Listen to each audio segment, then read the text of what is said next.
Hello everyone, আসসালামু আলাইকুম। আশা করি সবাই ভালো আছেন। আমি আলহামদুলিল্লাহ অনেক ভালো আছি। আবার একটা পুরাতন ব্লগ নিয়ে চলে এসেছি তোমাদের মাঝে, কারণ আমার ভিডিওগুলো অনেক আগেই করা থাকে, বাট মেক করার আমি সময় পাই না। তাই ভাবি যখনই একটু অবসর টাইম পাই তেন ভাবি যে আমার এখন উচিত ভিডিওগুলো মেক করা, যেহেতু আমি অনেকগুলো ভিডিও করে রাখছি, আমার গ্লাইডটা ফুল হয়ে রয়েছে। তাই আমি ভাবি কবেই মেক করবো অ্যান্ড কবে তোমাদের সাথে শেয়ার করবো। So let's go. ওই দিন ছিল আমার বেস্ট ফ্রেন্ডের একটা ফটোশ্যুট।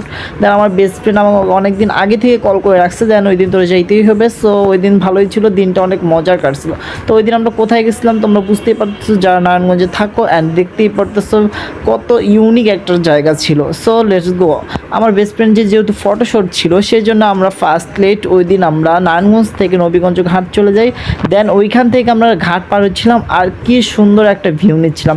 দেখো ভিউটা এত সুন্দর ছিল, আমার কাছ থেকে খুবই ভালো লাগে। আর আমার বেস্ট ফ্রেন্ডের লুকটা জাস্ট অ্যামেজিং ছিল, যেহেতু ওর ফটোশ্যুট ছিল। দেন আমরা নবীগঞ্জ ঘাটটা পের হয়েই দেন আমাদের ক্ষুধা পাই, একটু লাঞ্চ টাইম হয়ে গেছিলো, আর ফ্রাইডে ছিল। দেন আমার বেস্ট ফ্রেন্ডের যে কলিগ পারসন, দ্যাট মিন্স তার পার্সোনাল একটা বেড়া ছিল।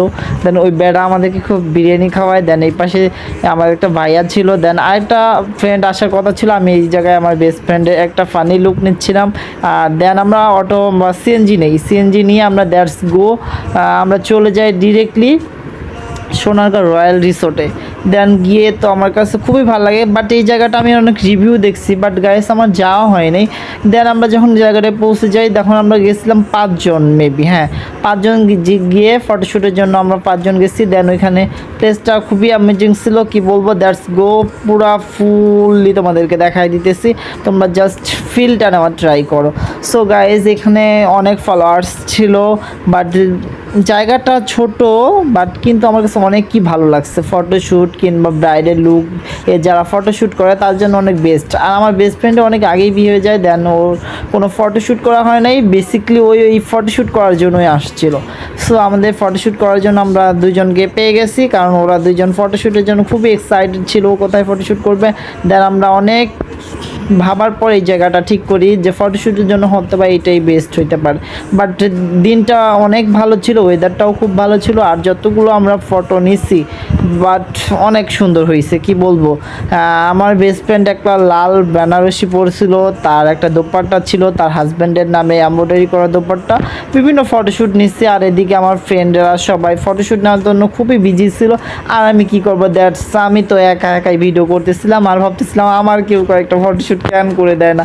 বাই দ্য বে গাইস, আমার বেস্ট ফ্রেন্ড কিন্তু আমাকে বলছিল এই ভিডিওগুলো তুই একদমই পোস্ট করবি না, বাট আমি পোস্ট না করে কীভাবে থাকবো, বিকজ আমার এগুলো মেমোরেবল হিসেবে থাকা দরকার। আমি কখনোই ভাবি না আমার কোনো পোস্ট কিংবা আমার কোনো ভিডিও ভাইরাল হোক, আমি শুধু এগুলো মেমোরেবল করে রাখি, যেন এখন আমি ফিউচারে গিয়ে দেখতে পারি আমি দিনগুলো কেমন কাটাইছিলাম, আমার ফিলগুলো আমি পরবর্তী টাইমে নিতে চাই। এদিকে আমার একটা ফ্রেন্ড ছিল, ও ফটোশ্যুট ভালোই পারে, ওরা যে ফটোশ্যুট করতেছিল, এই যে এদিকে ওরা ফটোশ্যুট করেছিল। কীভাবে ফটোশ্যুট করবে, আমিও কয়েকটা ফটোশ্যুট করে দিই। দেন আমি খালি ভাবি ওরা কীভাবে ফটোশ্যুট করে, আর আমি ভাবতেছিলাম যে আমাকে কেন কয়েকটা কেউ ফটো পিকচার তুলে দেয় না। এদিকে তো সবাই ইচ্ছা মতো ফটো তুলতেছে, আমিও গাইজ অনেকগুলো ফটো তুলে দিই। দেন আমরা ভাবি এখানে তো অনেক ফটোশ্যুট করা হইলো, আমি ভালোভাবে ভাবছিলাম আমি একটা সুন্দর একটা ভিডিও নিব। দেন আমি সুন্দর একটা ভিডিও নেওয়ার ট্রাই করি, দুইটা পুরো প্লেসটার যেন আমার পুরো প্লেসটাই ভিডিও নেওয়া হয়ে যায়। এই সাইডটা গাইস আমার অনেক ঢোকার ইচ্ছে ছিল, যদিও ওনারা বলছে এই সাইডে ঢোকা যাবে না। দেন আমরা সব ফটোশ্যুট কমপ্লিট করে আমরা নারায়ণগঞ্জে পৌঁছে যাই। দেন ভাবি ওইখানে আমরা কিছু খাবো, কারণ ব্যাক করতে করতে আমাদের প্রায় সন্ধ্যা 7টা নাগাদ হয়ে যায়। দেন আমরা ব্যাক করে লেটস গো নারায়ণগঞ্জের লাভিস্তায় চলে যাই। দেন কিছু অর্ডার করি, অর্ডার করবো। ফার্স্ট অফ অল আমাদের পুদিনা পাতার ওয়েলকাম ড্রিঙ্কস দেওয়া হয়, আর ওইদিকে ওরা বসে বসে ভাবতেছিল কখন আমাদের খাবার চলে আসবে। আর একটু আমরা আড্ডা দিচ্ছিলাম, বিকজ আমরা খুবই হাংরি ছিলাম, কারণ লাঞ্চ টাইমে আমরা খুবই পরিমাণ খাওয়া করছিলাম।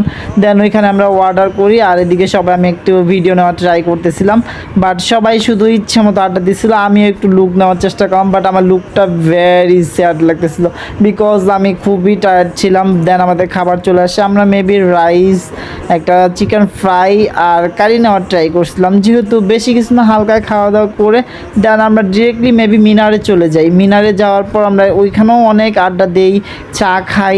ও ভাবতেছিল আমার ফটোগুলো কীরকম হয়েছে, ও একটু ফটোগুলো দেখতেছিল, আমিও বলতেছিলাম ফটোগুলো ভেরি অ্যামেজিং হয়েছে, বিকজ আমি ফটোগুলো তোলার সাথে সাথে সাথে চেক আপ করছি। দেন আমরা নারায়ণগঞ্জে গিয়ে চায়ের আড্ডা দিয়ে দেন বাসায় ব্যাক করি। সো গাইস, আমার ভিডিওটা যদি তোমাদের ভালো লাগে লাইক কমেন্ট শেয়ার করে দিও। আল্লাহ হাফেজ।